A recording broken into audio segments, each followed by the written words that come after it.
In order for forming a valid contract, the paramount that the person who enters into the contract must have the full capacity in terms of mind and age, which means for the person who have not reached the age of majority or is of unsound mind, cannot or don't capable of making a valid contract.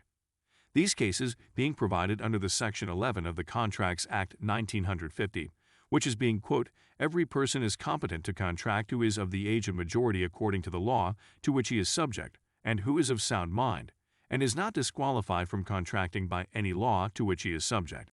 The government sued the first defendant, which is the minor that's known as GUCHARAN Singh, and the second and third defendants that act as the sureties for the first defendant for breach of contract. The amount that the government claim is over Rs 11,500, which is the sum spent for the minor's education, because at the time when the contract was fabricated, the first defendant was a minor. The case of the government of Malaysia versus the GUCHARAN Singh involves 3 issues. The first one is about whether the contract made between them is valid or not.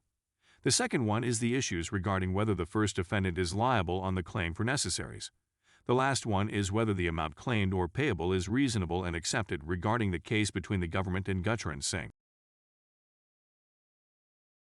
The court held that the contract that being fabricated by the first defendant considered as a void contract as he was still an infant at the relevant time. Thus, the principal debtor was not being held liable, and consequently the second and the third defendants, whom were act as sureties of the contract, also were not being held liable. However, due to the exception on necessaries claim that being provided, the first defendant, which is the minor, was liable for the repayment of a reasonable sum spent on him for his education and training purpose as being expended on necessaries. The amount ordered as payment by the government was Rs 2,683 because the minor has to serve the government for 3 years and 10 months out of the contractual period of 5 years. The amount of damages payable in this case must be based on repayment of the proportion of the actual sum expended based on the completed months of his service.